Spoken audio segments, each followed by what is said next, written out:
All right, come on in, everybody.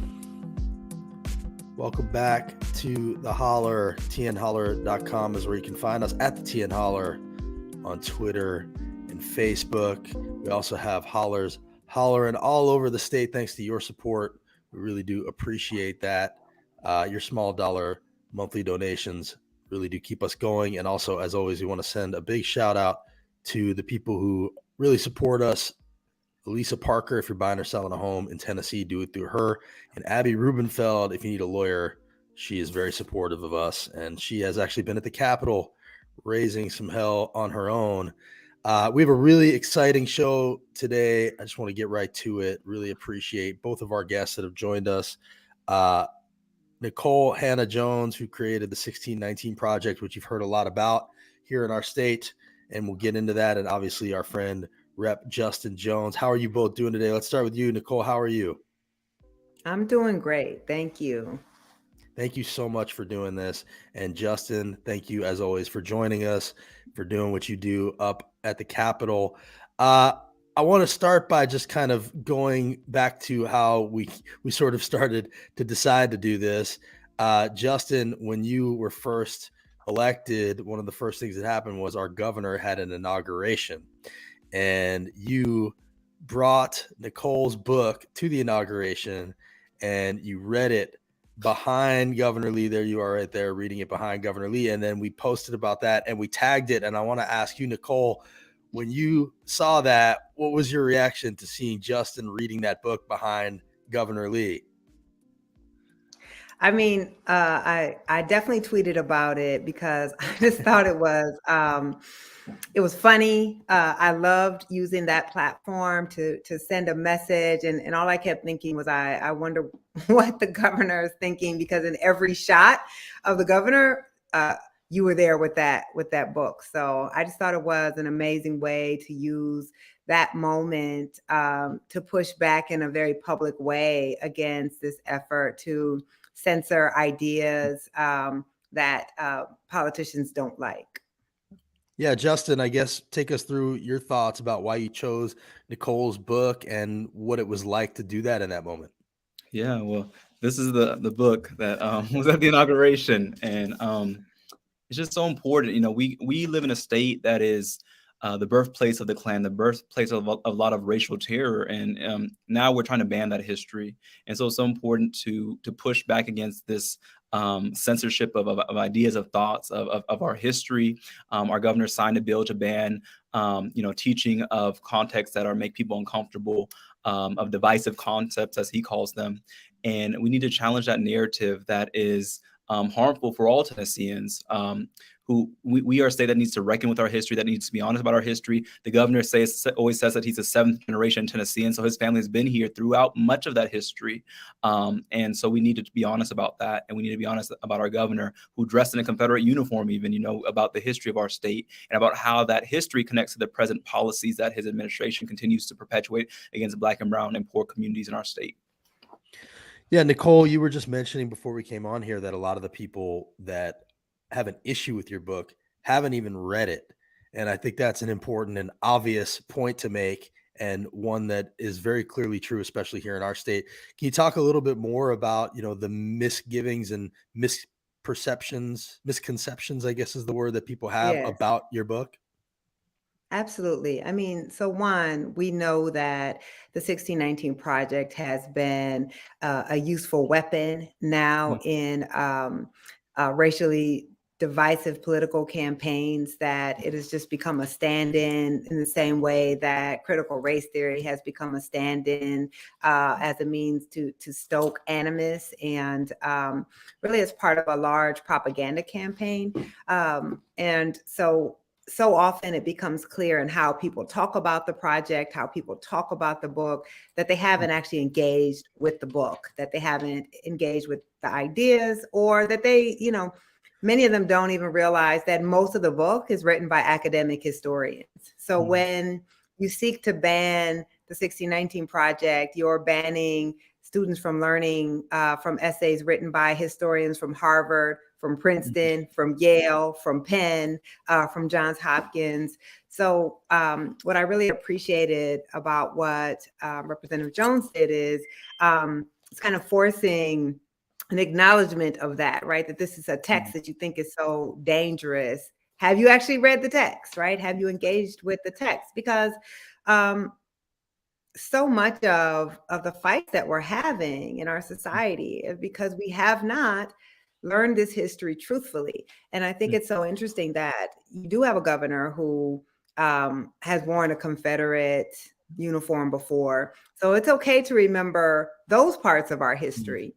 But then we want to banish other parts of our history. And as a Black woman who was a Black child in public school from K through 12, I can't tell you how many times I felt uncomfortable in the classroom, but that discomfort came from being erased, from being diminished. And I think the role of an education should be to expand children's minds, to not just simply affirm their worldview. I mean, what type of education would we receive if we only dealt with things that made us feel good?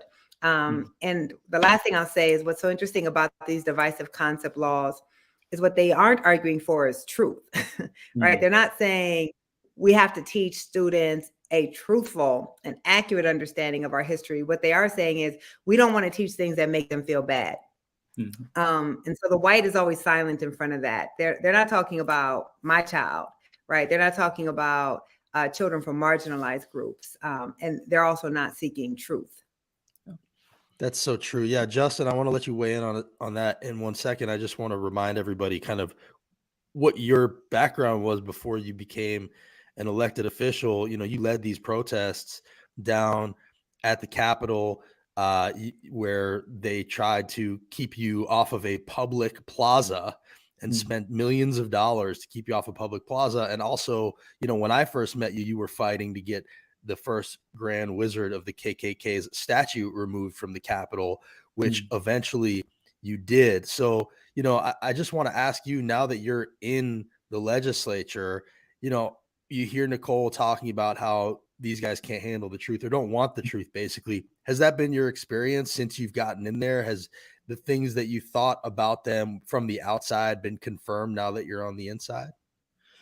Most definitely. Just as recently as today, we had a colleague get on the floor and have to apologize for his comments saying that we should be hanging people from trees and not recognizing the context of us here in Tennessee with over 200 documented lynchings in our own state, 5 here in Davidson County where I represent. Today he had apologized, and it shows just the ignorance of this body and how asinine is it for them to now try and ban the history that they obviously need to learn.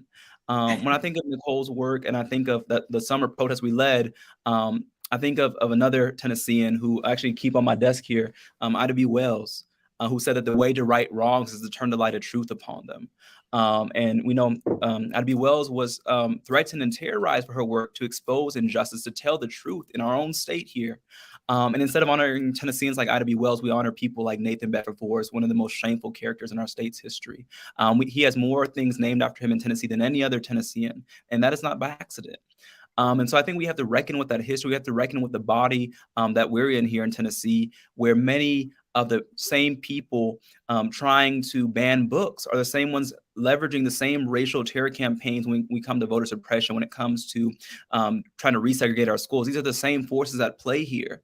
And it's the forces that the spirit of their ancestors at play here, where many of these same members are hearkening into a spirit that is the impetus of this body that I serve in now. People like me, when you look on this hallway, as you walk into my office, you see all the pictures of lawmakers, of this time period. In the 1800s, we have all their pictures as we walk in, and you see what the power structure was. And I think that my colleagues are trying to reinforce and trying to bring us back to that time, to be quite honest. It's like, I hear colleagues saying we want to take this nation back. And I think we see that they're really bringing us back to a time we don't want to go to.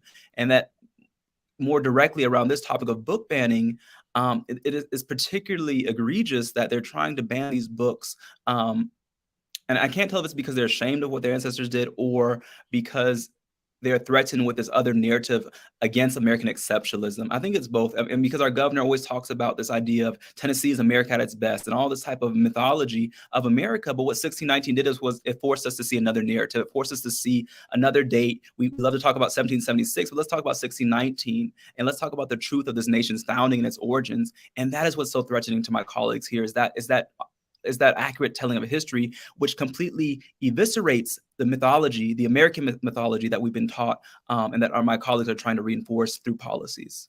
Yeah, and I think, as Nikole said, it's the truth that scares them the most, and people need to realize, this Pulitzer Prize winning book, there's a lot of wisdom and truth in this book if they would just read it and get into it and accept it. But you mentioned the Paul Sherrill comments, and I don't know if Nicole's had a chance to see it, but I kind of want her to see. You did see it. Okay. So I'm just going to play it. Show it in case they're very short. So I'm just going to show it real quick and let you kind of react to it. But, this is what we're dealing with here. And the point that I was wanting to try to make is, these are people that claim to be the bearers of the banner for freedom. Good idea. And I was just wondering about, could I put amendment on that? It would include hanging by a tree also. And also, I would like to sign on to your bill, sir. Thank you. So that's Paul Sherrill.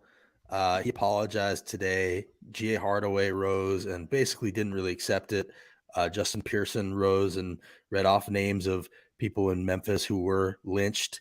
Obviously, this is a painful comment for him to make. He laughed when I asked him about it yesterday, and then today he apologized. Somebody must have gotten to him. So I don't think GA was wrong to not really accept that apology.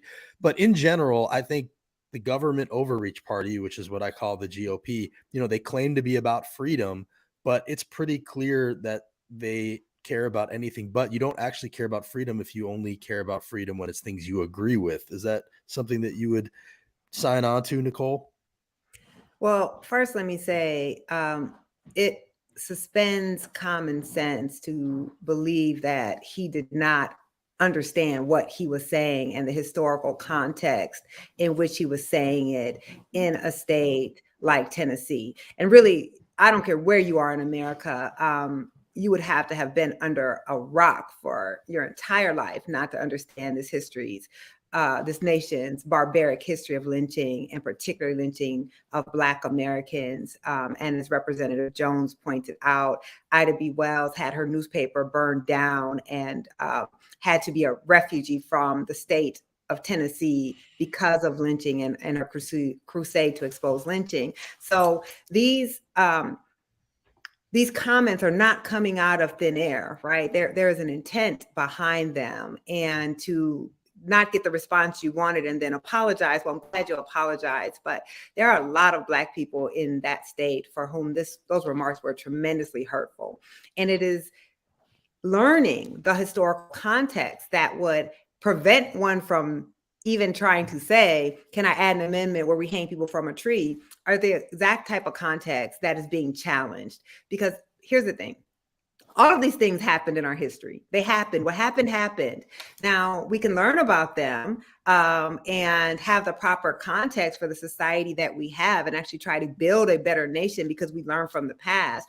Or we can pretend that none of these things ever happened. But whether we pretend they happened or not, they are shaping our society. They are shaping the way that people are choosing to govern when they get to power. So I've never had much use for this narrative of American exceptionalism, but I will say we are exceptional, right? We're exceptional in many ways that we probably shouldn't be that proud of. For instance, none of the other Western democracies have a death penalty.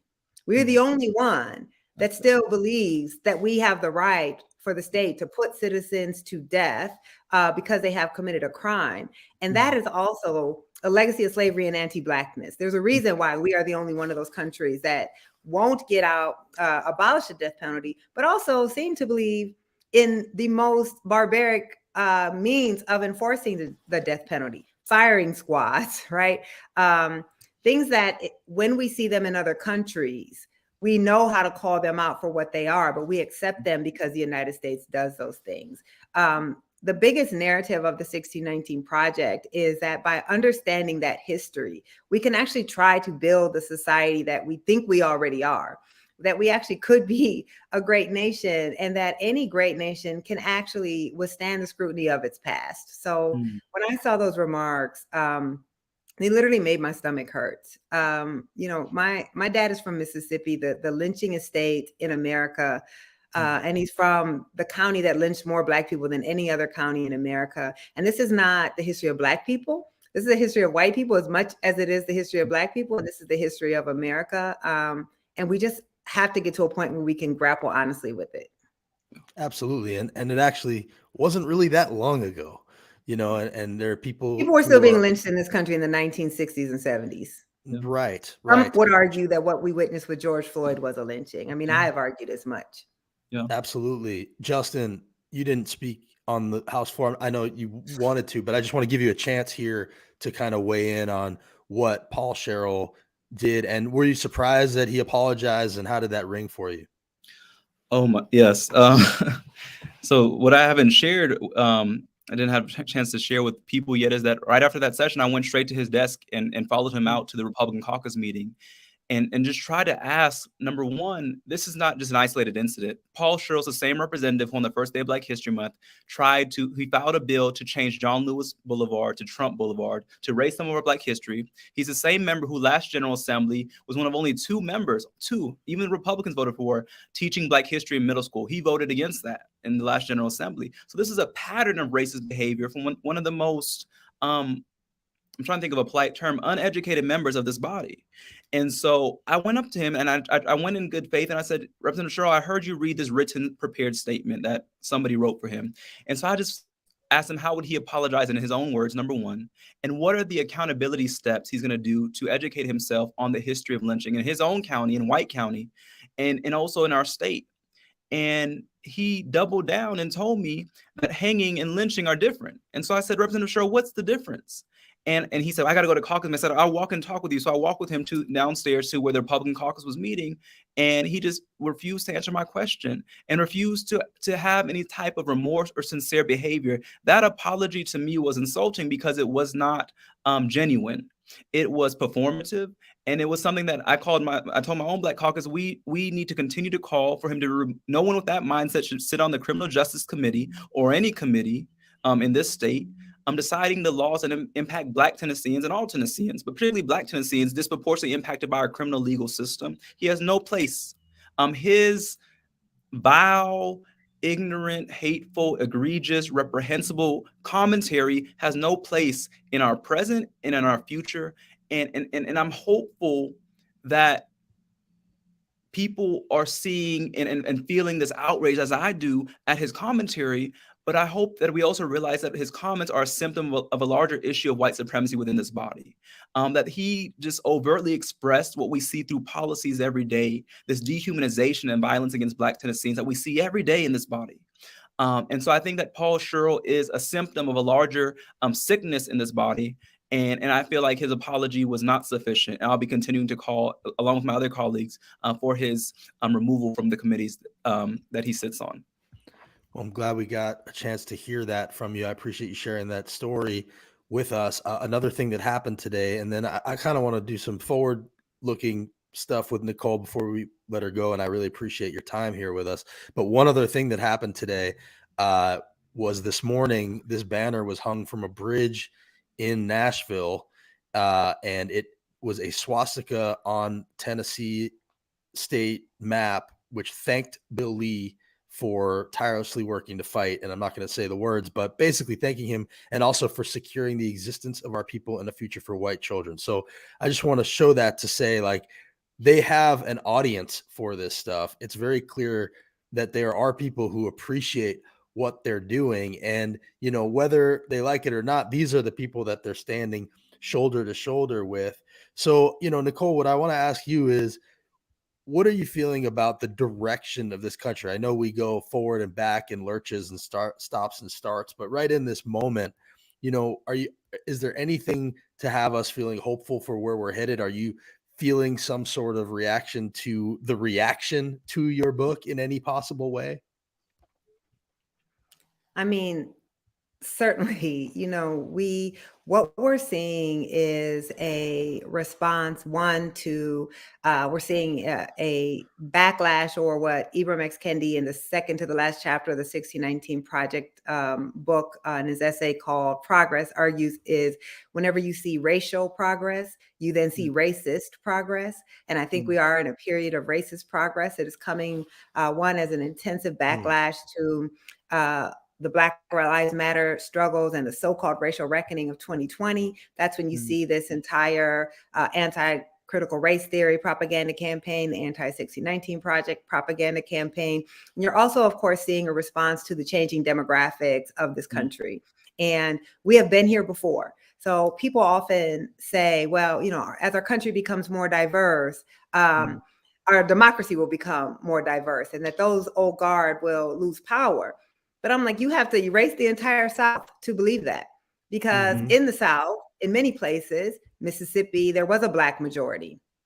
And having this large percentage of non-white people is where we saw the most racial violence, the most anti-democratic measures occurring. So I think what we're seeing is a symptom of a changing society and a political party and a group of people who are determined to hold on to power no matter what the country wants, right? That they have, because we have in some ways an anti-democratic political structure, which of course was created to give the slave states inordinate power as in our American politics.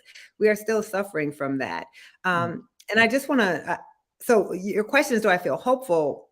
No, I don't feel hopeful. I think that a lot of times we like to quote Dr. King, who talked about the arc of the universe is long, but it bends towards justice. Well, I think in many cases, we think it's an arc, but it's a circle.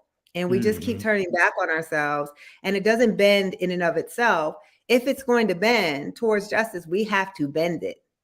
And it seems like the people who want less democracy are much more organized than those who want democracy, who want equality. I don't think they represent the majority of Americans. I think they represent an inordinate amount of power, and power that is much more organized than not. So when you have someone who talks about hanging from a tree, that is a specific and particular use of language, because you weren't just saying hanging as a way of killing. You're saying hanging from a tree, which of course evokes lynching.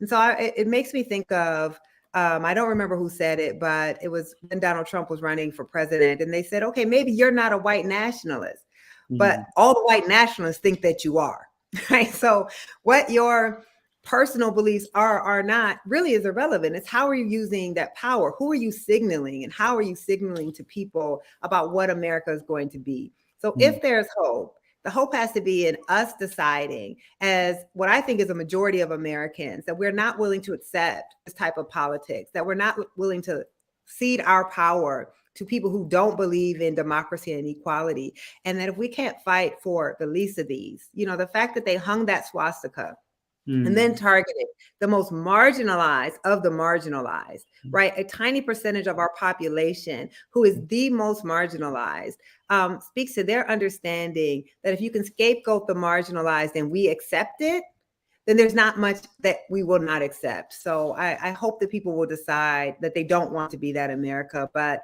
if you study the history of the United States from 1619, you know that there's going to be a lot of pain and a lot of people who don't make it because we aren't willing to stand up for them. Justin, one of the things that gives me hope is you being in that legislature now and people like you who have run for office. I haven't really talked to you in the last few weeks since you've been in there on the holler. In general, have you felt like there's progress to be made while you're in there, or is it beating your head against the wall?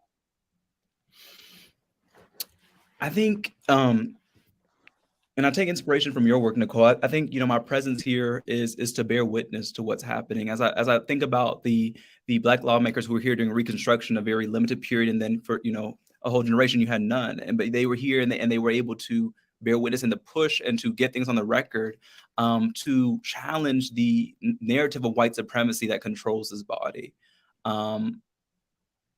It is a traumatic place to be. I mean, if we come to Tennessee Capitol, we got Nathan Bedford Forrest out, which was the most overt, but we come to a building where once outside our building, we had Alex Carmack, Sam Carmack, thank you. Sam Carmack, who tried to instigate lynchings against Ida B. Wells and who was a newspaper editor and served only one term, but that's the statue they chose to put outside our building. You come in and you see Andrew Jackson, who levied genocide against our indigenous community, who we had a bill just to talk about Indigenous Peoples Day, and my colleagues killed it because they thought Columbus Day has been celebrated for centuries, as one of my colleagues told me, which we know it didn't become a holiday until 1937. And so you have this history, this palace worshiping white violence. And then you have laws that continue to perpetuate those same ideologies. And so what gives me hope, though, is to see that these systems being on the outside, what I'm recognizing is that they look powerful, but if a book like this can unsettle them so much, it shows how fragile they are. It shows how fragile that this system is that holding a book, it unsettled my colleagues so much just to read a book, a simple act. And so when I think about the city that I'm in, the city that I represent, I think about my mentor, Diane Nash, and the young people who were able to, wage a revolution against this system of white supremacy, and do it by saying that we refuse to cooperate. We will not cooperate. We will not be conformed to your system. And I think that is what we need more of in this body, is we need to continue to show that we will not bow down, that we will not be conformed, or we will not be intimidated to just simply become absorbed into this system. I mean, being here is definitely a place of friction, to not go along with what is acceptable, but it is also a place of a lot of disruption of what is the norm. And I think about, being here, and knowing that even the presence of someone like me, who's been arrested 14 times in this building, who was banned from this building, is a disruption to what is the norm. And so I just want to honor Nikole for your work and what you've done, because it does give hope to see that, yes, there has been there's been a history of this violence and of this brutality, but I think there's also been we know that there's been this history of resistance. People like the Ida B. Wells, people like, those who refused to cooperate with slavery and resisted, ran away, and used whatever they could to try and break this system. And so I hope that we can have a banned book club, and you can come over to the Capitol, and come educate my colleagues, because they haven't read this book. And I made the offer. I had 10 copies of this book, and all of them are gone now. 5 of my Republican colleagues came to get a copy of the book, and I genuinely hope that they read this book. And we'll sit with it. I need to get another copy for Paul Sherrill and ask him to write a report on it, as part of his accountability. But I just want to thank you for your work. Sorry, I was going to say Can I just add quick 2 things to that? Yes, of course. I mean, one, I just want to back up what Representative Jones said, is that, one of the things we're told as Black people all of the time, and certainly the arguments against the book, is slavery was a long time ago, just get over it. And yet daily we are forced to go into spaces that are memorializing, right, the architects of slavery. So they had once want us to get over it, and yet of all the people that you could what you want to memorialize, you focus so much on the people who created and sustained that system of slavery. So we can't get over it because clearly our country has not gotten over it. And I think all the time about, what it is to be a lawmaker going daily into a building that memorializes enslavers. I just was in Montgomery, Alabama. There are basically no white kids left in the public schools in Montgomery. And you go by General Robert E. Lee High School, and the high school is all Black students who have to go in every day to a school named after the man who fought to keep their ancestors enslaved. So I never want to hear, we don't want to get over, right? When clearly folks are not memorializing abolitionists. They're not memorializing the people who wanted to do the right thing. That's a choice, and it's a choice to sustain that today. And the second thing I just want to quickly say, I know we have to go, is I have such admiration for Representative Jones for being determined to go into that body, to use your platform in that way, because there's different types of power. And you may not have the power because you guys do not have a political majority, right? So you don't have the power to necessarily change the law in the way that you want. But you do have a power, like you said, to bear witness, to not let them wield power in that way without resistance, and to call things out in a truthful way, because all of that is going to determine how we view this time 20 years from now, 30 years from now, 40 years from now, when that history is witnessed. And I can tell you, you're such an inspiration for young people in your state that even though people want to make us believe we don't have power, they are not powerless. So I just, I was just so excited to be able to have this conversation with you today, because when I saw what you were doing down there, it just gave my heart so much joy, because that is a form of power, and it says a lot. Justin, if you want to respond, go ahead, man. That just, I mean, it is Ashe, that is, it just welcome that into the space. And, we hope we can host you here sometime. And I mean, the what you embody is a light in this time. And it really gives people, like me and so many people who have reached out about this book. So many people have been asking, can we talk about the book, DMing about it. And it just has given so many people, a light in this time, shining that light of truth that Ida B. Wells talked about. It just really means a lot, and particularly in this building. And so I just thank you, and thank you for your work to document and to tell the story, to tell the truth, and to push us to try and fight against the legislation that is trying to remove that and to obscure that. I think it's so critical. And so this has been a great honor. I'm so excited. I'll say that on here that just as a last thing, Nikole, before you go, I just want to ask you, because I know some people in that body can't read. You do have a documentary. It might be easier for them to watch. So I just want to at least show, and here you just tell us, like, how did that come to be? And, what's the difference between that and the book? Should people do both? Mm-hmm. Yes, so absolutely. Let me just say the reason we created a 6-part documentary series on Hulu is understanding that all types of different people learn and process and receive information in different ways. And frankly, there are a lot of people. Way of saying it. Right. I mean, there are a lot of people who are not going to read 10,000 word essays in a book, but still want and are open to the information. So that's why we created the documentary series, is to reach a much wider audience. And I really do hope that, I have heard from Republicans who said, I heard so much about this book or so much about this project, and I just decided to check it out for myself. And you know what? It's not what people say it is. I don't agree with everything in it. I don't agree with every argument, but I learned a lot. And that's really, we have the First Amendment for a reason, because we believe that people should have access to all kinds of ideas. And whether you love the 1619 Project or hate the 1619 Project, we shouldn't be banning books and ideas. If you can make a better argument, make a better argument, right? We just, I've read things that I didn't agree with my whole life. That's how we learn. That's how we gain empathy. That's how we gain understanding. So that's why we have the documentary series, and it's on Hulu. And I really hope that people will check it out. Even if you've read the book, you're going to meet new people. You're going to understand the stories in different ways. And the last thing I'll say, Representative Jones, you set up this book club, and I will be down there. I would be happy to talk to people from across the political spectrum. Let's engage the ideas of the project, and let's talk with each other as human beings. So you let me know. I will find a time in my schedule. I will make it happen. Oh, thank you. That's you so awesome much. to hear. Yes. Justin, you can count me in on the book club too. All righty. Nikole, thank you so much for joining us today. Justin, thanks for what you do. Go have yourself a weekend. I know it's been a long week, and we will be hollering up there with you next week. Thank you. Read the book. 1619. Read the book. All right. Take care, both of you. Thank you. See ya.